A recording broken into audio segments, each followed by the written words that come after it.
como médicos en medicina crítica es la furosemida, ¿ya chicos? Porque la furosemida es la que más rápido actúa, ¿correcto? Y se da de forma endovenosa, ¿ya? De eficacia media tenemos los diuréticos tiacídicos.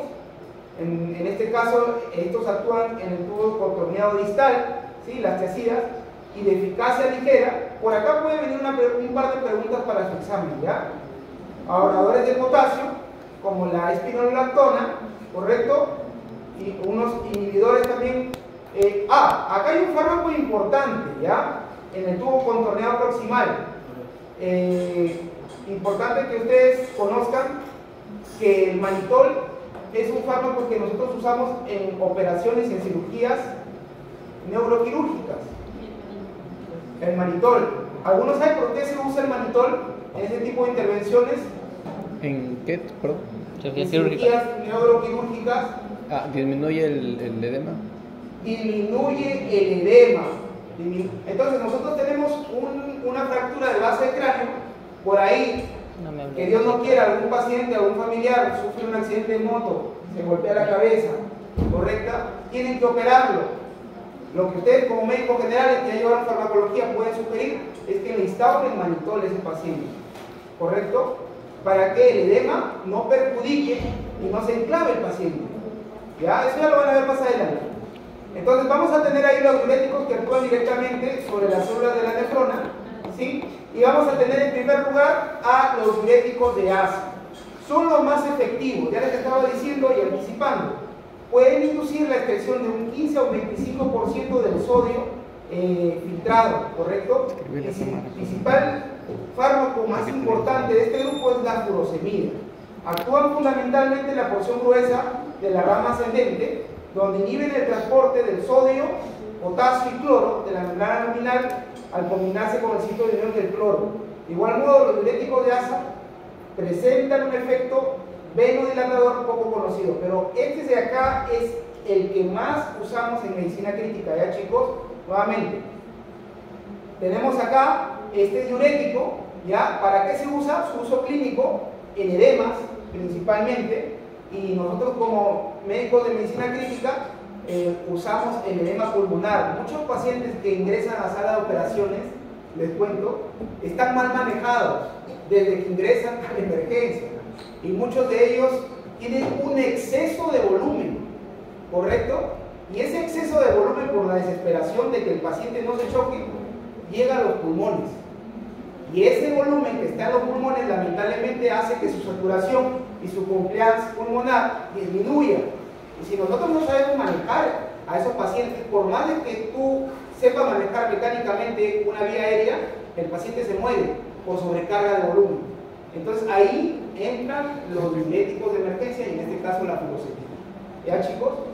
Tenemos ahí aplicación clínica de los diuréticos de forma cautelosa. Hay que tener mucho cuidado. Obviamente, si vas a usar un diurético tienes que sacarle un AGA al paciente y tienes que ver su serie hidroelectrolítica del paciente, a ver cómo está el sodio, cómo está el potasio, correcto, cómo está el cloro, ¿ya?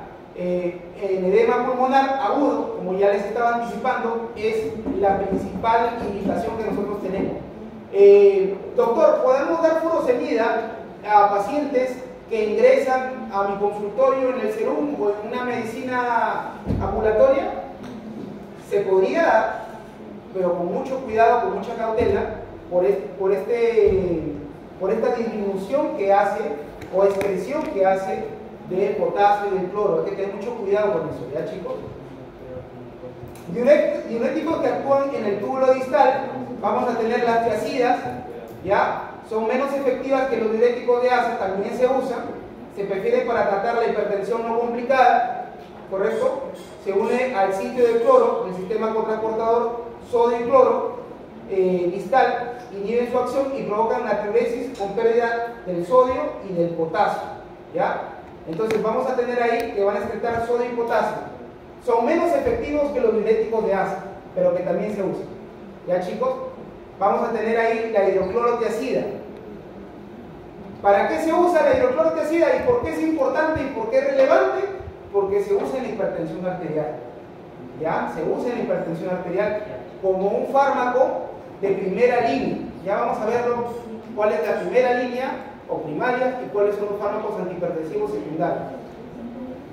Hipertensión arterial, hidrocloro de TCA, ¿lo puedes dar? Lo puedo dar. Hay reacciones adversas, sí, puede haber hiponatremia, hipopotasemia, pero es un poquito más manejable que la furosemida. Hay un margen de error cuando tú das hidroclorotesida con mayor manejo, sin tanto miedo de generar un efecto adverso, más manejable que la furosemida o los diuréticos de ácido. ¿Correcto, chicos? Ahora tenemos diuréticos ahorradores de potasio, que es otro grupo, ¿sí? En este caso tenemos ahí a los antagonistas de la aldosterona, en este caso acá como predilecto la espironolactona, ¿sí? Los inhibidores directos del intercambio del sodio y potasio, como la amilorida y el cantereno. Ahora hay que tener cuidado acá con estos diuréticos ahorradores de potasio. ¿Por qué?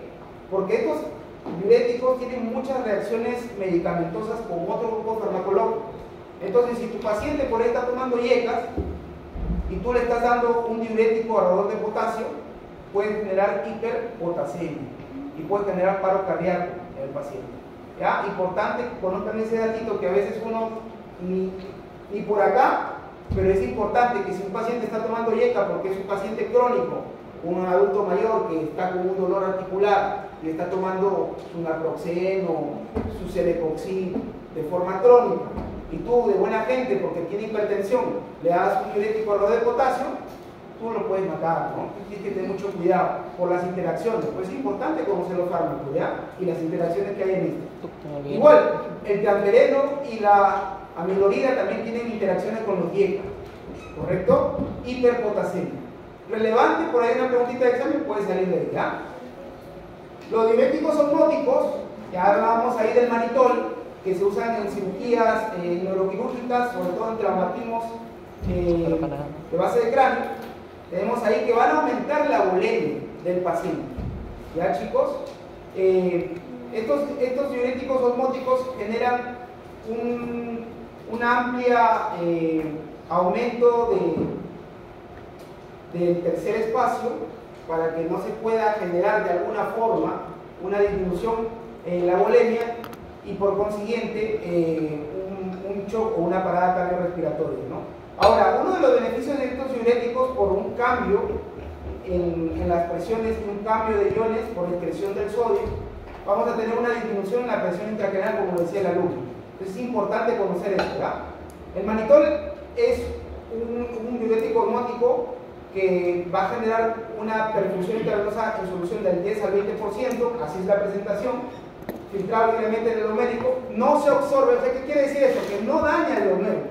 Si nosotros vamos a dar este fármaco con una patología renal del paciente, no vamos a dañar el homérico. Ahora hay que tener cuidado con el manitol, sí, porque si nos pasamos mucho del manitol, también vamos a disminuir mucho también la presión intracraneal.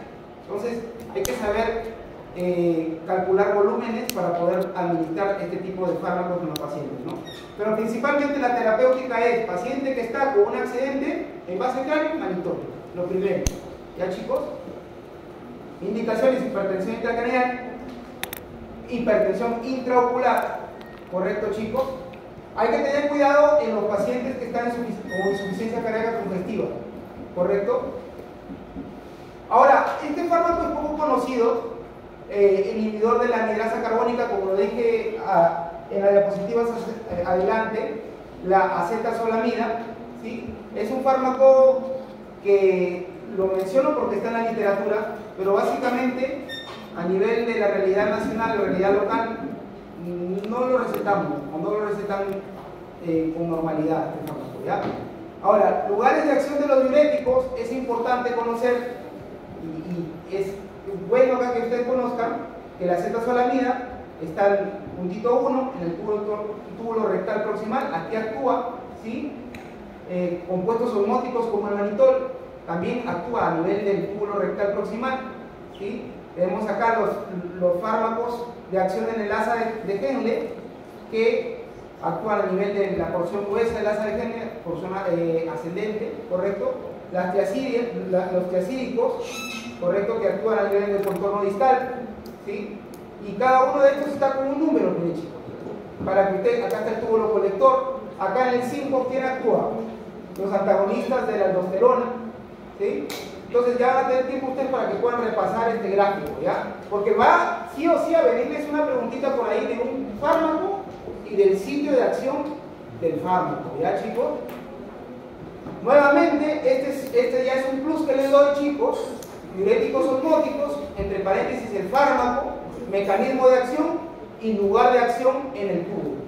Diuréticos de asa, mecanismo de acción y lugar de acción. Diuréticos tiacídicos ya hasta con manzana, chicos, para que lo aprendan, ¿ya? Inhibidores de la anhidrasa carbónica, ¿ya? Antagonistas de la aldosterona y los bloqueadores de los canales de sodio. Ahora, chicos, partiendo de los diuréticos vamos a pasar a los betabloqueadores, ¿ya? Los betabloqueadores son fármacos que van a antagonizar a los receptores que están a nivel periférico beta, ¿sí? Y van a darse principalmente para el tratamiento de la hipertensión arterial, ¿sí? Concomitante o una enfermedad cardiovascular del fondo que tenga el paciente, ¿ya?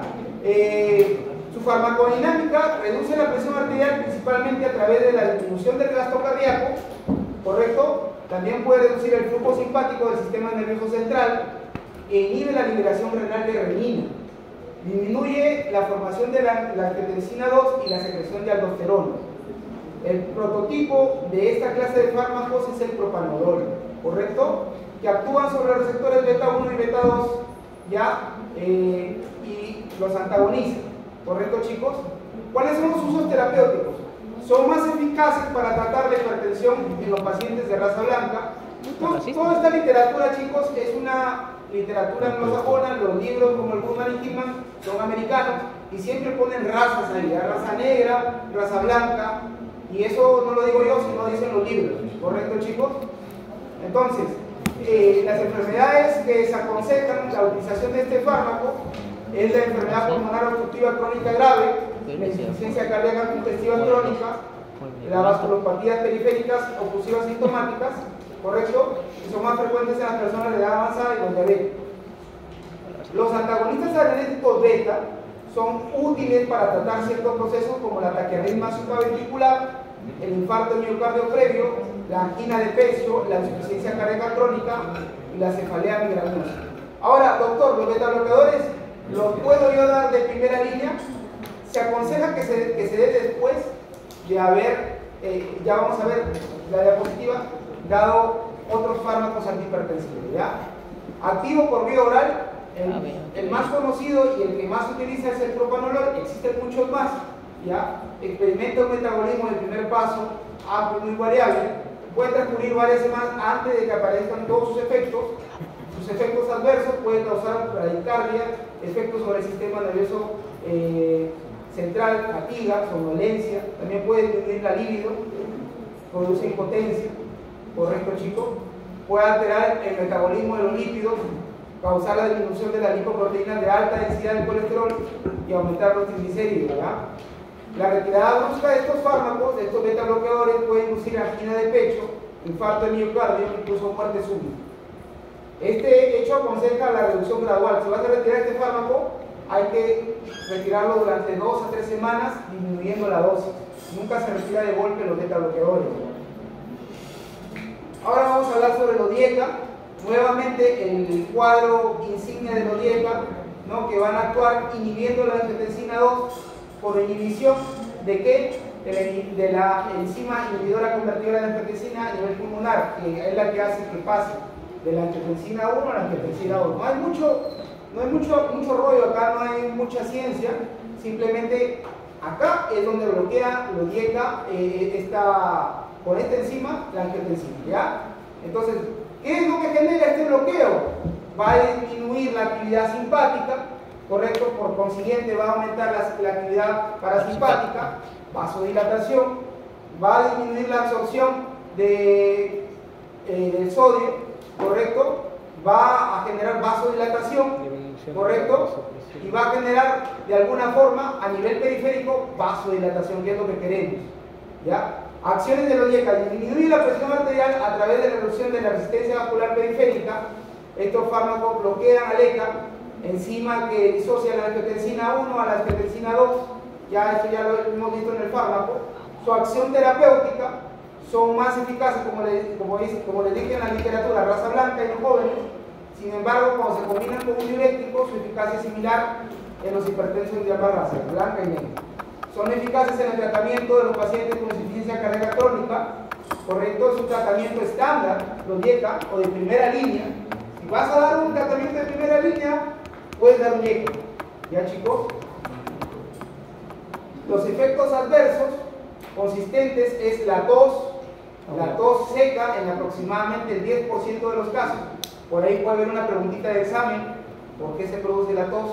Y algún fármaco ahí, ya saben que es un YECA. ¿Ya, chicos?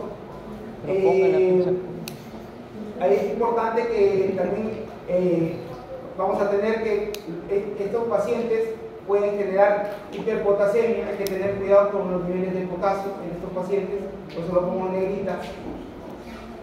El angioedema es una reacción rara, pero potencialmente mortal que puede ocurrir. Puede aumentar los niveles de glicemia. El riesgo de angioedema o síncope con la primera dosis, la alimentación inicial de los YECA se realiza con la consulta y con alta supervisión. ¿Ya, chicos? ¿Algunos saben un nombre de un YECA? Captopril. El famoso captopril. Y el captopril, déjenme decirles, chicos, que se usa en crisis hipertensiva, ¿correcto? En la emergencia. ¿Cómo se usa el captopril? Sublingual, chicos. Sublingual. Pastillita molida, sublingual. Si tienes un familiar, tu padre, que no quiera, que está con una crisis hipertensiva, dale sin miedo captopril 25 miligramos sublingual. Es lo que todos nosotros como médicos en medicina general o crítica damos de primera línea para tratar esa hipertensión, ¿correcto? Que puede ser mortal, puede darle un derrame al paciente, un ictus, y si no bajamos esa presión, se puede poner peor el paciente, ¿ya? Entonces, tenemos los inhibidores del ARA2, ¿correcto, chicos? Que van a inhibir básicamente ya a la angiotensina 2 al subtipo T1, pregunta de examen, no al T2 sino al T1, que va a generar vasodilatación, disminución de la liberación de catecolaminas, disminución de la liberación de aldosterona, y por consiguiente va a disminuir la presión arterial. Ahora, una pregunta de examen: ¿puedo dar un ARA2 y un YECA a la vez? No, no se puede dar un ARA2 y un YECA a la vez, ¿ya? Por ahí puede haber una preguntita de examen, ¿ya, chicos? Póngala. Entonces es una alternativa a los YECA. ¿Por qué? Porque los ARA2 se ha demostrado que producen menos tos que los YECA. ¿Ya? Producen menos tos que los YECA. No aumentan los niveles de glicemia como los YECA. Por eso producen el tos, los YECA, porque aumentan los niveles de glicemia. Disminuye la nefrotoxicidad de la diabetes, lo cual hace que su empleo sea apropiado a los diabéticos hipertensos.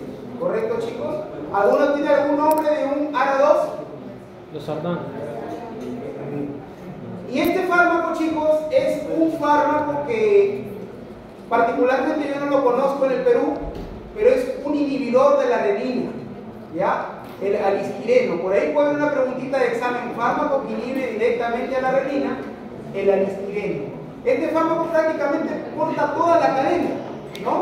Como vemos acá, voy a retroceder, chicos, y es importante que ustedes conozcan: si nosotros bloqueamos a la renina desde su punto de partida a nivel renal, no vamos a tener que el angiotensinógeno se va a convertir en angiotensina 1, y no vamos a tener que la angiotensina 1 por consiguiente se va a convertir en angiotensina 2. Entonces es un fármaco que se usa en países del primer mundo, que actualmente acá aún no lo veo que se está usando, ¿sí? Pero cabe mencionar que con los protocolos y con las guías y con, se podría decir, la terapéutica que va avanzando acá en nuestra patria, en el Perú, ya se va a emplear el alistireno. ¿Alguno de ustedes conoce a alguien que use el alistireno? Ya, es un fármaco que inhibe directamente a la renina. Ya, chicos, importante que ustedes... Es un inhibidor selectivo de la renina, ha sido autorizado para el tratamiento de la hipertensión, inhibe, como les dije, la renina precozmente sobre el sistema renina-angiotensina-aldosterona. Disminuye la presión arterial casi con tanta eficacia como el ARA, o como los DIECA, o como los tesídicos, ¿ya? Está contraindicado durante el embarazo. La combinación de dosis máximas de este fármaco y valsartán disminuyen la presión arterial en mayor grado que con las dosis máximas de uno u otro fármaco por separado, ¿ya? La hiperpotasemia es significativamente más frecuente en los pacientes que han sido tratados con valsartán y alistireno, ¿ya, chicos? Principalmente yo no lo he visto en la realidad nacional. Ahora vamos a hablar sobre los calcio, al final, los calcioantagonistas. En los calcioantagonistas vamos a tener fármacos que van a inhibir directamente los canales de calcio dependientes de voltaje tipo L. Pregunta de examen, ¿ya? ¿Cuáles son los tipos de canales que inhiben los calcioantagonistas? Los tipos de canales son los de voltaje tipo L, ¿ya? Y su efecto van a generar, al inhibir este canal, a nivel de la musculatura lisa cardiovascular y la musculatura lisa periférica, una relajación de esta musculatura, una mayor vasodilatación, una disminución en la contractilidad miocárdica, una disminución en la automaticidad del nódulo sinusal, ¿ya? Y del nódulo auriculoventricular. Efectos. ¿Qué efectos tienen los calcioantagonistas? Antianginoso, vasodilatador, antihipertensivo, antiarrítmico, ¿correcto? Ahora, acá les puse un cuadro, porque es importante que existe una subclasificación de los calcioantagonistas, ¿ya? Hay una subclasificación. ¿Alguno escuchó por ahí los no dihidropiridínicos? Los dihidropiridínicos es un nombre complicado de recordar, pero es importante que ustedes lo conozcan porque les va a venir una preguntita en su examen, ¿ya? Y les pongo la diapositiva para que ustedes lo tengan claro. ¿Cuáles son los no dihidropiridínicos y cuáles son los dihidropiridínicos? Hablan en la literatura, hablan en el mecanismo de acción de los no dihidropiridínicos y principalmente van a actuar a nivel de la musculatura cardíaca, ¿correcto? Y los dihidropiridínicos van a actuar tanto a nivel de la musculatura cardíaca como a nivel periférico vascular, ¿correcto, chicos? Así está mencionado en la literatura. Estos calcioantagonistas poseen eficacia para tratar la hipertensión en los pacientes con angina de pecho o con diabetes. Hay que evitar dosis altas, ¿correcto?, de los bloqueantes de los canales de calcio de acción corta. Se dividen en un grupo, ya les estaba diciendo, los no dihidropiridínicos y los dihidropiridínicos. Acá, en los dihidropiridínicos tenemos el verapamilo, es el más importante de este grupo. Es el menos selectivo, tiene efectos significativos sobre la célula miocárdica, como les estaba diciendo. Se utiliza para tratar la angina de pecho, la taquiarritmia supraventricular y las cefaleas migrañosas. El bloqueo auriculoventricular de primer grado y el experimento son efectos secundarios dependiendo de la dosis. Hay que tener mucho cuidado con el verapamilo. Al menos yo como médico trato de no dar calcioantagonistas a mis pacientes con hipertensión arterial en general. Pero si es que ya existe una patología agregada y existe te podría decir, una neoformación vascular por esta hipertensión, ya se le puede dar un calcio antagonista a estos pacientes. El nitazel es otro fármaco que afecta a las células del miocardio, ¿sí? Por si acaso, estos calcioantagonistas tienen bastantes interacciones farmacológicas, ¿ya? Afecta a las células del miocardio y del músculo liso vascular. Su efecto inotrópico negativo sobre el corazón es menos pronunciado en comparación con el verapamilo. Entre las dihidropiridínicas tenemos el más importante, que es el nifedipino, ¿ya? El nifedipino se usa en la realidad nacional, sí, principalmente en pacientes gestantes con hipertensión, ¿correcto? Nifedipino, por ahí si les pongo paciente gestante con hipertensión arterial o hipertensión gestacional y te pongo un grupo de fármaco, ¿cuál es el fármaco que les voy a dar? ¿O cuál es el nombre del fármaco? El nifedipino. ¿Ya, chicos? Las acciones, la concentración intracelular del calcio desempeña un papel importante en el mecanismo del tono muscular liso y la contraindicación del miocardio. El calcio penetra en las células musculares lisas a través de canales sensibles al voltaje, ¿correcto? Como ya les estaba diciendo, la acción es al unirse al tipo L del canal de calcio en el corazón y al músculo liso de los vasos coronarios y periféricos, bloqueando la inducción de este y relajando a la musculatura lisa vascular. ¿correcto? Uso terapéutico. Tiene un efecto natriurético intrínseco y por esta razón no suele ser necesario añadir otro diurético.